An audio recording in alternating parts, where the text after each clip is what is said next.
Dengue ও malaria রোধে সাধারণ মানুষের সচেতনতা বৃদ্ধির উপর জোর দিয়েছে মালদা জেলা প্রশাসন, যার অঙ্গ হিসেবে জেলা জুড়ে শুরু হয়েছে সচেতনতামূলক সাফাই অভিযান কর্মসূচি।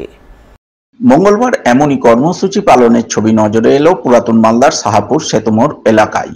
পুরাতন মালদা ব্লক প্রশাসন এবং পঞ্চায়েত সমিতির যৌথ উদ্যোগে এদিন এই সাফাই অভিযান কর্মসূচি চালানো হয়, যার অঙ্গ হিসাবে পুরাতন মালদার বিডিও সেঞ্জুতি পাল মাইতি, পঞ্চায়েত সমিতির সভাপতি রুম্পা রাজবংশী, শাহপুর গ্রাম পঞ্চায়েতের প্রধান মাম্পি সাহা দাস সহ ব্লকের স্বাস্থ্যকর্মীরা মিলে সেতুমোড় এলাকায় সাফাই অভিযান চালান। তারা সকলে মিলে গোটা এলাকার ঝাড়ঝাঁটা দিয়ে নোংরা আবর্জনা তুলে ফেলে জীবাণুনাশক ব্লিচিং পাউডার ছড়িয়ে গোটা এলাকা সাফসুতরো করে তোলেন।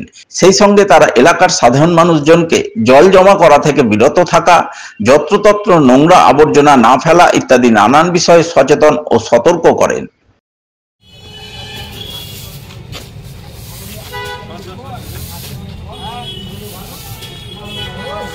প্রশাসনিক নির্দেশ অনুযায়ী আমাদের 2 দিন ব্যাপী সমস্ত ব্লক এবং সমস্ত মালদা জেলাতেই পরিষ্কার পরিচ্ছন্নতা নিয়ে একটি বিশেষ কর্মসূচি নেওয়া হয়েছে।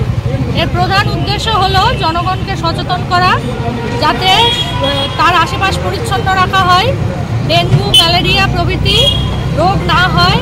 এবং আমরা এর সঙ্গে আরও একটি নতুন সংযোজন করেছি, সেটা হচ্ছে প্লাস্টিকটা বর্জন করা। যেহেতু প্লাস্টিক আমাদের দিন দিন খুব ভয়াবহতার আকার নিচ্ছে এবং আমাদের মাটির নিচে জল শুকিয়ে যাচ্ছে, তাই প্লাস্টিক ব্যবহার যথেষ্ট বন্ধ করার জন্য আমরা একটা পদক্ষেপ নিয়েছি। এই উপলক্ষে ব্লকের বিভিন্ন জায়গায় আমাদের জিপির লোকজন সবাই কাজকর্ম করছে। আমরা ব্লক প্রশাসন এবং আমাদের পঞ্চায়েত সমিতির পক্ষ থেকে আমরা সবাই মিলে এটাকে সাফল্য করতে এসেছি।